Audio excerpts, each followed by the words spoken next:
क्या आपका भी RSCT एग्ज़ाम है? तो हम आपके लिए लाए सबसे ज़्यादा इंपॉर्टेंट क्वेश्चन, जिसे हम कहेंगे अंतिम बार बाकी सब बेकार। आपके लिए ऐसा वीडियो है जो कि RSCT एग्ज़ाम का अंतिम बार होगा। इसके सामने बाकी सभी वीडियो बेकार होंगे, इसके सामने सबसे ज़्यादा इंपॉर्टेंट क्वेश्चन होंगे, क्योंकि ये पास कराने वाले प्रश्न हैं जो कि आपके RSCT एग्ज़ाम को टॉप कराने में काफ़ी ज़्यादा मदद करेंगे। और जिन्होंने कोई भी वीडियो नहीं देखा अभी तक, उनके लिए भी ये प्रश्न बहुत ही ज़्यादा ज़रूरी होने वाले हैं। तो इस वीडियो को पूरा देखना मत भूलना, क्योंकि ये है RSCT का अंतिम बार बाकी सब बेकार। और इससे पहले अगर आप पहले ही वीडियो देख रहे हैं तो इसके अलावा आपके पास टाइम है तो आप RSCT के बाकी की और वीडियो देख सकते हैं, जो कि है वीडियो नंबर 16 वगैरह, क्योंकि इससे पहले हमने इंपॉर्टेंट वीडियो बनाए थे।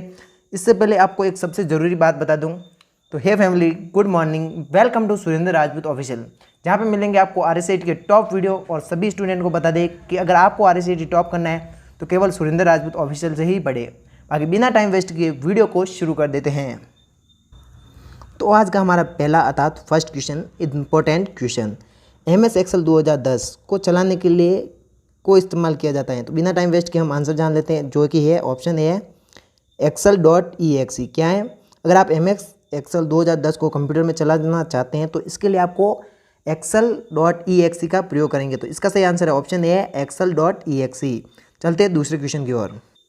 ये भी आपका सिंपल क्वेश्चन है। ईमेल संदेश का उत्तर देने के लिए किस पर क्लिक करेंगे? अगर आपके पास कोई भी ईमेल आया है तो उसका आंसर देना है या उत्तर देना है, तो उसके लिए आप किस पर क्लिक करेंगे? तो इसके लिए हम जो क्लिक करेंगे वो करेंगे रिप्ले पर। किस पे करेंगे? रिप्ले पर। अगर हम रिप्ले पे क्लिक करेंगे तो किसी भी ईमेल का आंसर हम दे सकते हैं, जैसा कि हमने व्हाट्सअप में भी देखा है कि रिप्ले का ऑप्शन आता है, उसी तरह ईमेल में भी होता है। तो ये सिंपल क्वेश्चन है, व्हाट्सअप की तरह ही है। अगर किसी का उत्तर देने के लिए हम रिप्ले करते हैं, नॉर्मली हम बात करते समय भी ऐसा ही करेंगे, क्योंकि किसी क्वेश्चन का आंसर दे दें तो हम रिप्ले करेंगे। इस वीडियो में हम फास्ट सिखाएंगे, क्योंकि RSCT एग्जाम में बहुत ही कम समय बचा है और कम समय में आप पास कैसे करें, इसके लिए हमें क्या करना है कि जल्दी जल्दी क्वेश्चन को याद करना है। इसके लिए चाहे तो आप वीडियो को दोबारा देख लें ताकि आपको आसानी से याद हो, और बाकी कोई भी टाइम वेस्ट नहीं होगा, जिसकी वजह से आप आसानी से याद कर देंगे। तो अगला क्वेश्चन है आपका, MS एक्सेल प्रोग्राम में खानों की चौड़ाई और पंक्ति की लंबाई किस में मापी जाती है? अर्थात आपका जो एक्सेल होता है, इसमें जो भी खाने होते हैं जो कि बने हुए होते हैं अलग अलग, जिन्हें क्या कहा जाता है? एक बात ध्यान रखना है कि एक्सेल में बने हुए खानों को सेल कहा जाता है। ऐसा क्वेश्चन भी पूछा जाता था। इन चीज़ों को क्या कहेंगे? जैसे ये बॉक्स बना तो इसे क्या कहेगा? सेल कहेंगे। जो ये पूरा बॉक्स एक है इसको सेल कहा जाता है। इसके अलावा क्वेश्चन का सही आंसर हो जाएगा, वो हो जाएगा आपका ऑप्शन है इंच। तो एक्सेल के जो भी खाने बने हुए हैं, इनकी लंबाई और चौड़ाई किस में नापी जाती है? तो इसके लिए ये जो भी लंबाई चौड़ाई होगी इनकी, माना कि ये है, तो इसकी लंबाई चौड़ाई नापने के लिए इंच का प्रयोग किया जाता है। अगला क्वेश्चन है, internet explorer, opera, Chrome, safari, Firefox आदि उदाहरण हैं।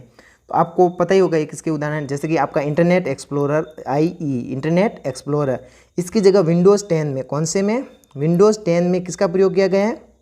विंडोज़ 10 में इंटरनेट एक्सप्लोरर को चेंज करके एक नए ब्राउज़र का उपयोग किया गया है, जिसे माइक्रोसॉफ्ट एज कहा जाता है। क्या कहा जाता है? माइक्रोसॉफ्ट एज, ME, उसे माइक्रोसॉफ्ट एज कहते हैं।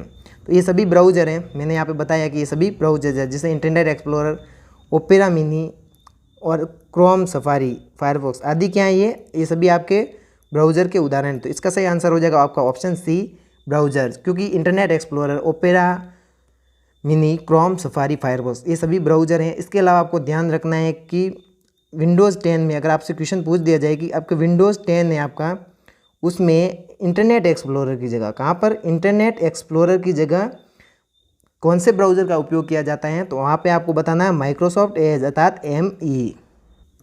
अगला क्वेश्चन है कि स्लाइड प्रस्तुति में विशेष प्रभाव डालने को खाली स्थान कहते हैं।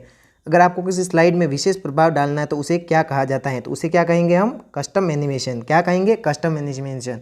स्लाइड प्रस्तुति में विशेष प्रभाव डालने को कस्टम एनिमेशन कहा जाता है, अर्थात अपना खुद का कुछ क्रिएट करना। कस्टम का मतलब खुद का, तो ऐसे प्रभाव को हम कस्टम एनिमेशन कहते हैं। चलो, आपका अगला क्वेश्चन है कि भारत में साइबर अपराध और इलेक्ट्रॉनिक कॉमर्स से संबंधित कानून है। तो इससे संबंधित जो भी कानून आपके बनाए गए थे वो बनाए गए थे किस में बनाए गए थे? आपके IT एक्ट 2000 में। किसमें? अगर आपको साइबर अपराध वाला और इलेक्ट्रॉनिक कॉमर्स में अगर ऐसा क्वेश्चन पूछा जाए कि कानून, संबंधित कानून किस में है, तो आपको बताना IT एक्ट 2000 में। किस में? IT एक्ट 2000 में। आपका अगला क्वेश्चन है कि निम्न में से कौन सा विकल्प MS पावरपॉइंट 2010 में, क्वेश्चन में ये बाकी का गलत चीज़ है, इसमें ध्यान नहीं देना चाहिए। MS एक्सेल 2010 में कस्टम एनिमेशन कार्यफलक को पूर्व निर्धारित या कस्टम गति पथ में लागू करने की अनुमति देता है। आपको बताना है कि आपका जो क्वेश्चन है सिंपल समझते हैं शॉर्ट में, MS पावरपॉइंट 2010 में कस्टम एनिमेशन, मैंने क्या बताया, कस्टम एनिमेशन को फलक को पूर्व निर्धारित या कस्टम गति से अर्थात अपनी इच्छा की गति के अनुसार पथ में लागू करने की अनुमति कौन देता है, तो ये हमें देता है प्रभाव को जोड़ना। कौन सा ऑप्शन देता है, प्रभाव को जोड़ना वाला। मैंने आपको बताया था कि फुल फॉर्म वाले क्वेश्चन आएंगे और आपका इंपॉर्टेंट क्वेश्चन फिर से आ गया है। POP का पूरा नाम है, तो आपको बताना है POP का फुल फॉर्म क्या है या POP का मतलब क्या है। तो POP का सिंपल मतलब हो जाएगा, वो हो जाएगा आपका पोस्ट ऑफिस प्रोटोकॉल। POP को फुल फॉर्म क्या हो जाएगा, पोस्ट ऑफिस प्रोटोकॉल। चलो एक सिंपल क्वेश्चन, MS एक्सेल 2010 में किसी भी नई फाइल का डिफ़ॉल्ट नाम क्या होगा, तो डिफ़ॉल्ट नाम होगा बुक 1। क्या हो जाएगा आपका, बुक 1, क्योंकि किसी के भी डिफ़ॉल्ट नेम में पहले क्या आएगा, बुक 1 आएगा, फिर 2, 3, 4 आएगा, तो क्या होगा बाई डिफ़ॉल्ट नेम फर्स्ट वाला बुक 1 हो जाएगा। अगला क्वेश्चन है कि MS एक्सेल में कौन सा फॉर्मूला रो डाटा को कॉलम में या कॉलम डाटा को रो में दर्शाता है, तो ये आपका ट्रांसपोज करता है। कौन सा ऑप्शन करता है, ट्रांसपोज करता है, क्योंकि ट्रांसपोज का काम क्या हो जाएगा, आपके जो भी आपका ट्रांसपोज ऑप्शन है इसका काम हो जाएगा कि MS एक्सेल में जैसे आपको पता है रो और कॉलम क्या होती है, तो जैसे ये आपका एक्सेल है, इसमें जो भी डाटा इस साइड का है जैसे इस तरीके का, और जो भी डाटा आपका इस तरीके का है, तो रो और कॉलम हो गया, तो इस डाटा को तो वो इस साइड में दर्शा देगा और बाकी का आपका इसका डाटा को इस साइड में दर्शा देगा। अर्थात रो को कॉलम में और कॉलम को रो में घुमाने फिराने वाले काम का और कंफ्यूज करना, मतलब रो वाले को कॉलम में, कॉलम वाले को रो में, ये काम करेगा आपका ट्रांसपोज। अगला क्वेश्चन है आपका कि यदि आपको एक ईमेल प्राप्त होता है जिसमें आपको आपके यूज़र नेम व पासवर्ड की मांग की जाती है, ऐसी परिस्थिति में आप क्या करेंगे। ये एक स्पैम मेल होता है आपका, इसको स्पैम कहते हैं। जो भी आपके साथ गलत करने वाले ईमेल होते हैं, इसके लिए आपके ईमेल में एक स्पेशल फोल्डर होता है जिसे स्पैम कहा जाता है, और ऐसे मेल सभी स्पैम में आते हैं। तो यदि आप एक ईमेल प्राप्त होता है जिसमें आपको आपके ID पासवर्ड या यूज़र की मांग की जाती है, सिंपल ईमेल ID में अगर आपके पास कोई ऐसा मेल आता है जिसमें यूज़र नेम व पासवर्ड की मांग की जाती है, ऐसी परिस्थिति में क्या है, ये कौन सा ईमेल होगा, उसे अपने ईमेल प्रदाता के माध्यम से फिशिंग और स्पैम के रूप में रिपोर्ट करेंगे। मैंने कहा ये किस में आता है, स्पैम में, फिशिंग और स्पैम के रूप में करेंगे। तो मैंने आपको आंसर सिंपल समझा दिया, ऐसे ईमेल को स्पैम कहते हैं, और इसे हम जो भी ईमेल प्रदाता हैं उसको अगर रिपोर्ट करना है तो स्पैम के रूप में भी कर सकते हैं और फिशिंग के रूप में भी कर सकते हैं। तो ये भी इतना आसान था। जिनको समझ में नहीं आ रहा कि इतना फास्ट क्यों पढ़ रहा, तो हमारे सभी स्टूडेंट ने पहले तैयारी की रखी है, इनके रिवीजन का टाइम है, तो इसलिए हम फास्ट पढ़ रहे हैं। एक्सेल बुक में निम्न में से किन के संयोजन से बनती है। आपकी एक्सेल बुक किससे बनेगी, तो आपको सिंपल पता होना चाहिए कि वर्कशीट और चार्ट से। आपकी एक्सेल बुक किससे बनेगी, वर्कशीट और चार्ट से, वर्कशीट और चार्ट से। एक्सेल वर्कबुक बनानी है तो वर्कशीट और चार्ट की जरूरत होगी। अगला क्वेश्चन है कि निम्न में से कौन सा, इसको नहीं पढ़ना है, MS पावर पॉइंट में स्लाइड ट्रांजिशन प्रभाव नहीं है। अर्थात आपको बताना है कि स्लाइड ट्रांजिशन प्रभाव नहीं है। तो वाइप राइट होता है, डिसॉल्व होता है, ये वाला भी होता है जो आप समझ सकते हैं जो है। इसके अलावा कौन सा नहीं होता है, तो वो हो जाएगा आपका फ्लाई इन। कौन सा नहीं होता है, फ्लाई इन। ट्रांजिशन प्रभाव फ्लाई इन नहीं होता है, ध्यान रखना, यहाँ पे ट्रांजिशन प्रभाव की बात की गई है। RSCIT का ये भी इंपॉर्टेंट क्वेश्चन है, एग्जाम में आ चुका है कि डॉक्यूमेंट की मार्जिन को परिवर्तित किया जा सकता है। अगर डॉक्यूमेंट की जो मार्जिन होती है, जो खाली स्थान बचता है डॉक्यूमेंट के ऊपर वाले हिस्से में साइड में, उसको हम किसके द्वारा कंट्रोल कर सकते हैं, तो इसका सही आंसर है कि हम रूरल बार के द्वारा। मैं आपको यहाँ पे पढ़ के इसलिए बता रहा हूँ ताकि आपको समझ में तो आए कि आंसर सही कौन सा करना है। एक ऑप्शन दे दिया है रूरल बार के द्वारा, डॉक्यूमेंट की मार्जिन चेंज रूरल बार। दूसरा है पेज सेटअप डायलॉग बॉक्स, इसके द्वारा भी हम पेज डॉक्यूमेंट की मार्जिन को परिवर्तित कर सकते हैं। तो इसका सही आंसर क्या हो जाएगा, रूरल बार के द्वारा और पेज सेटअप डायलॉग बॉक्स होता है। इन दोनों को मिलाकर जो बनेगा वो होगा A और B दोनों इसमें, क्योंकि दोनों ही सही हैं। इसके अलावा आपको बताना होगा कि वो आपका जो वर्ड होता है क्या, MS वर्ड में डॉक्यूमेंट को क्या कहा जाता है, तो यहाँ पे क्या खाएंगे वो आपको बताना है। मैंने पहले क्वेश्चन में बताया था। चलो मैंने बताया था इंपॉर्टेंट क्वेश्चन है, फिर से रिपीट हो गया है क्योंकि घुमा फिरा कर दिया जाता, पहले थोड़ा अलग था अब थोड़ा और अलग है। तो इनर्शन पॉइंटर, जैसे आपका कर्सर होता है ना, यहाँ पे कंफ्यूज नहीं होना क्या है, यहाँ पे पॉइंटर का मतलब, पॉइंट का मतलब कर्सर हो जाएगा, या फिर उसे पॉइंटर भी कहते हैं, माउस पॉइंटर। यहाँ पे माउस पॉइंटर भी लिखा हो सकता है और कर्सर भी लिखा होता है कि कर्सर को डॉक्यूमेंट के स्टार्टिंग में या माउस पॉइंटर को डॉक्यूमेंट के स्टार्टिंग में लाने के लिए कौन सी की है, अर्थात कौन सी शॉर्टकट की है। तो मैंने आपको क्या बताया था कि इसका सही आंसर हो जाएगा B, कंट्रोल प्लस होम। तो हम कंट्रोल प्लस होम की मदद से, किसकी मदद से, CTRL, कंट्रोल प्लस होम, आपका जो घर होता है उसकी मदद से हम क्या करेंगे, कर्सर को कहाँ पे ला देंगे, स्टार्टिंग में ला देंगे। तो हम कंट्रोल प्लस होम की मदद से कर्सर को या इनर्शन पॉइंटर को कहाँ पर ला सकते हैं, होम में अर्थात स्टार्टिंग में ला सकते हैं। अगला क्वेश्चन है कि डॉक्यूमेंट में किसी निश्चित लोकेशन पर पहुंचने के लिए कौन से ऑप्शन का यूज़ किया जाता है। ये सिंपल क्वेश्चन है। मान लो पूरा डॉक्यूमेंट है जिसमें इतनी सारी लाइनें बनी हुई हैं, तो आपको मान लो यहाँ पे आप पढ़ रहे थे, उसके बाद आपने डॉक्यूमेंट को छोड़ दिया, आप किसी दूसरे काम में चले गए, तो आपको कैसे पता था चलेगा कि आपने कहाँ तक पढ़ा था। तो क्या करेंगे हम, इसके लिए हम जो यूज़ करेंगे वो करेंगे हम बुक मार्क का। किसका करेंगे, बुक मार्क का। अर्थात ये आपकी बुक या फिर आपकी जो भी फाइल है उनको एक बुक की तरह समझो, यहाँ पे मार्क करेंगे, जो मार्क करेंगे उस मार्क को बुक मार्क कहा जाए। अगर अगली बार हमें वहीं से पढ़ना तो हम इसका उपयोग कर सकते हैं। तो ये इसका सही आंसर हो जाएगा। चलो अगला इंपॉर्टेंट क्वेश्चन है कि पावर पॉइंट को हम ऐसे देख सकते हैं। ये क्वेश्चन भी एग्जाम में आया, हाल फिलहाल के एग्जाम में आया है कि पावर पॉइंट को हम देख सकते हैं या पावर पॉइंट प्रस्तुतिकरण को हम कैसे देख सकते हैं। रंगीन देख सकते हैं, ग्रे स्केल देख सकते हैं, शुद्ध एवं श्वेत एवं श्याम रंग में अर्थात ब्लैक एंड व्हाइट में देख सकते हैं, और डी उपरोक्त सभी। तो इसका सही आंसर है ऑप्शन डी उपरोक्त सभी, क्योंकि आपका जो पावर पॉइंट होता है क्या होता है, MS power point, PP power point, इसको हम रंगीन अर्थात मेरे वीडियो की तरह, ग्रे स्केल मतलब ब्लैक एंड वाइट, श्वेत और श्याम रंग में मतलब वाइट और थोड़ा भी श्याम रंग में देख सकते हैं। तो इस प्रकार हम तीनों ही तरीके से हम इनको देख सकते हैं। तो पावर पॉइंट को हम रंगीन में, ग्रे स्केल में और श्वेत और श्याम रंग तीनों ही तरीके से देख सकते हैं, जिसके कारण इसका सही उत्तर हो जाएगा ऑप्शन डी उपरोक्त सभी। कौन सा, ऑप्शन डी उपरोक्त सभी। अगला आपका इंपॉर्टेंट क्वेश्चन, निम्न में से कौन सा व्यू पावर पॉइंट में नहीं होता है। आपको बताना कि कौन सा व्यू पावर पॉइंट में नहीं होता। तो क्वेश्चन को पहले आसानी से समझ लेते हैं कि आपके पावर पॉइंट में कौन कौन से व्यू होते हैं, नहीं को हटा देते हैं। क्वेश्चन को आसानी से सॉल्व करने का कि निम्न में से कौन सा व्यू पावर पॉइंट में होता है। तो आपका नॉर्मल व्यू होता है, स्लाइड शो व्यू होता है, आपको पता है स्लाइड शो व्यू होता है, इसके अलावा स्लाइड शॉर्टर व्यू भी होता है। लेकिन MS पावर पॉइंट में आपके कौन सा व्यू नहीं होता, तो आपका जो option number 3 print layout view, क्योंकि MS पावर पॉइंट की स्लाइड को प्रिंट तो हम करते नहीं, इसलिए ये व्यू इसमें नहीं होता है, क्योंकि ये आपके एक्सेल में होता है और माइक्रोसॉफ्ट वर्ड में होता है। तो आपका किस में होगा, वर्ड में। किस में, वर्ड में। पूछ ले किस में होता है, तो वर्ड में होता है और एक्सेल में होता है आपके। तो वर्ड और एक्सेल दोनों में होगा, लेकिन पावर पॉइंट में नहीं होगा। वर्ड और एक्सेल में ये सारे व्यू भी नहीं, ये वाला तो नहीं होगा, लेकिन नॉर्मल व्यू सभी में होगा। तो इसको ध्यान रखना कि नॉर्मल व्यू सभी में होता है, लेकिन प्रिंट लेआउट व्यू आपके पावर पॉइंट में नहीं होगा, PP में नहीं होगा, पावर पॉइंट में नहीं होगा। अगर ज़्यादा ही फास्ट है तो कमेंट करें, अगली वीडियो थोड़ी स्लो बनाएंगे। एक्सेल वर्कबुक संग्रह है, अर्थात एक्सेल वर्कबुक किससे बनती है। तो मैंने आपको क्या बोला, एक्सेल वर्कबुक है ना, वो किससे बनेगी, सी वर्कशीट से। तो वर्कशीट से एक्सेल वर्कबुक बनेगी। इसमें 4 ऑप्शन गलत है, वर्ड बुक भी गलत है क्योंकि दूसरे ऑप्शन है। तो एक्सेल की जो आपकी वर्कबुक है ये वर्कशीट से बनेगी। तो ये आपके फुल फॉर्म वाला क्वेश्चन फिर से आया कि DNS का फुल फॉर्म क्या है। तो DNS का फुल फॉर्म हो जाएगा डोमेन नेम सिस्टम। तो आपको बताना कौन सा ऑप्शन है इसमें सही, डोमेन नेम सिस्टम या सर्वर। एक बात ध्यान रखना, यहाँ पे सिस्टम या सर्वर कुछ भी लिखा हो सकता है, दोनों ही सही उत्तर होंगे। अगर सिस्टम लिखा है तो भी सही वही होगा और सर्वर भी होगा। तो आपको मेन याद रखना है डोमेन नेम। एस का मतलब सिस्टम भी हो जाएगा और सर्वर भी हो सकता है, इस बात का आप ध्यान रखें। फिर बोलो कि हमने गलत बताया था या गलत बढ़ाया था। तो इस डोमेन नेम सिस्टम भी कह सकते हैं या फिर डोमेन नेम सर्वर भी कह सकते हैं। तो इसका सही आंसर है ऑप्शन है डोमेन नेम सर्वर या सिस्टम। अगला क्वेश्चन है कि एक बार टैब दबाने पर कर्सर आगे जाएगा। जो आपका कर्सर है, जो भी टैब बटन होता है उसको दबाएंगे तो वो कितना आगे जाएगा, तो वो आगे जाएगा आपका 0.5। कितना, 0.5 यानी 50%।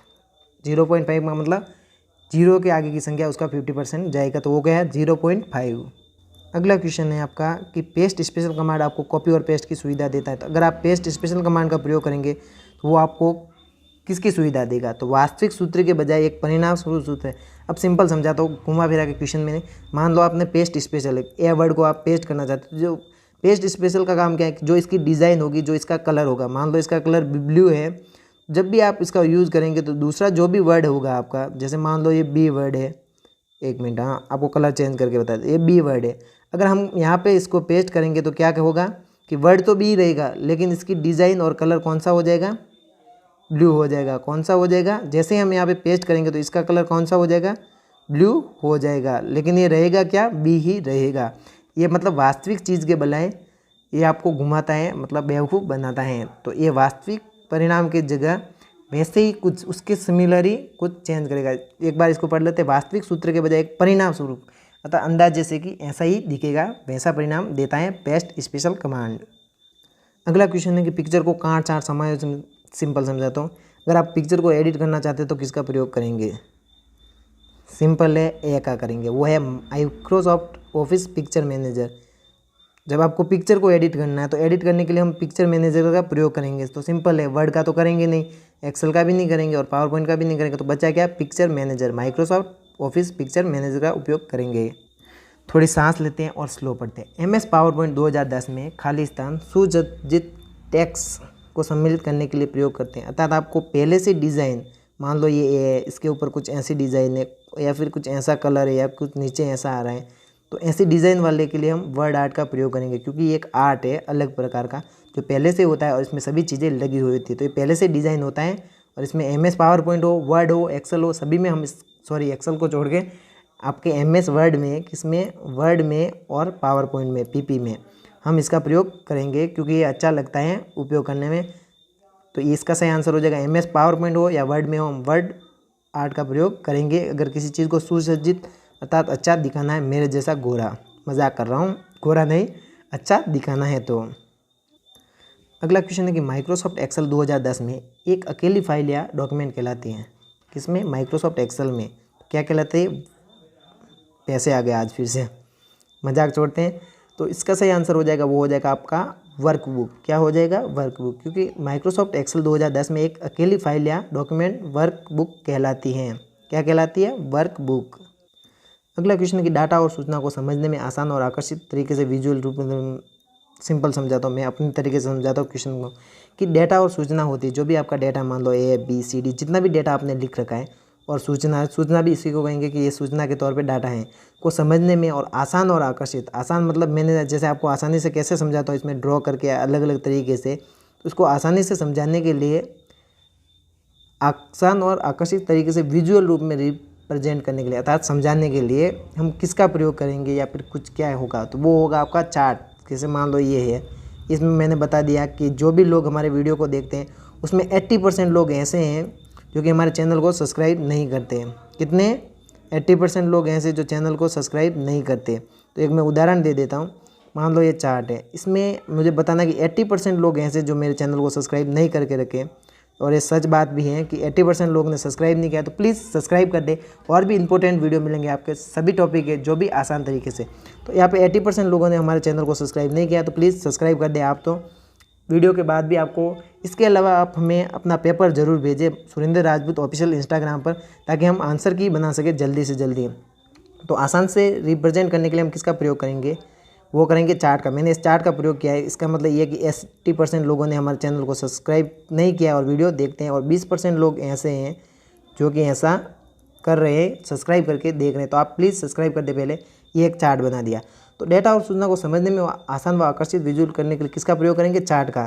तो अब इस चार्ट से आपको आसानी से समझ में आ गया कि 80% लोगों ने हमारे चैनल को सब्सक्राइब कर दे रखा है, रेड वाला, और 20% ऐसे लोग हैं जिन्होंने 20% ने तो सब्सक्राइब करके रखा है, 80% ने नहीं किया है। तो इससे इस चार्ट से हम आसानी से समझ सकते हैं कि 20% ऐसे लोग हैं जिन्होंने सब्सक्राइब करके रखा है और 80% ने नहीं किया है। तो इस चार्ट से हम किसी भी चीज़ को आसानी से समझ सकते हैं। थोड़ा कन्फ्यूजन होगा लेकिन समझ सकते हैं, लेकिन ज़्यादा समय तक याद भी रख सकते हैं। जैसे हमारे वीडियो के क्वेश्चन आंसर आपको ज़्यादातर समय तक याद रहेंगे। तो हम डेटा और सूचना को समझने और आसान व आकर्षित तरीके से प्रेजेंट करने के लिए, बताने के लिए हम चार्ट का प्रयोग कर सकते हैं। अगला क्वेश्चन है कि एक मजबूत पासवर्ड कैसा होना चाहिए? मजबूत पासवर्ड होना चाहिए, जो भी हो। मजबूत पासवर्ड का बात आए तो जिसमें वर्ण हो, क्या हो? आपके ABCD वाले वर्ण हो, इसमें अक्षर हो, जो भी होते हैं वो अक्षर होने चाहिए, संख्या होनी चाहिए, 1 2 3 4 वाली संख्या होनी चाहिए, वर्णों का संयोजन हो। इसके अलावा जैसे ABCD बड़े वाले हैं तो छोटे वाले को जैसे ABC ऐसे वर्ड हो। इसके अलावा @ हो सकता है, इसके अलावा हैश का प्रयोग कर सकते हैं। तो ऐसे वर्ड का जहाँ पे भी लिखा हो कि ऐसे वर्ड का प्रयोग करें, तो वो भी एक मजबूत पासवर्ड के अंदर आता है। तो एक मजबूत पासवर्ड जिसमें वर्ण, अक्षर, संख्याओं और वर्णों सभी को सम्मिलित किया, जिसमें सभी चीज़ें हों, वही हो। जैसे यहाँ पे लोअर केस, अपर केस लिखा है, वो भी हो सकता है। ये सभी मिल के एक स्ट्रॉन्ग पासवर्ड बनाते हैं। जैसे मान लो एक पासवर्ड बता देता हूँ मैं कि आपको कैसे बताएं। हाँ, जैसे SRO एक पासवर्ड बनाना मुझे, तो मैंने बना दिया SRO 1 2 3 4 ऐसे कुछ बना दिया।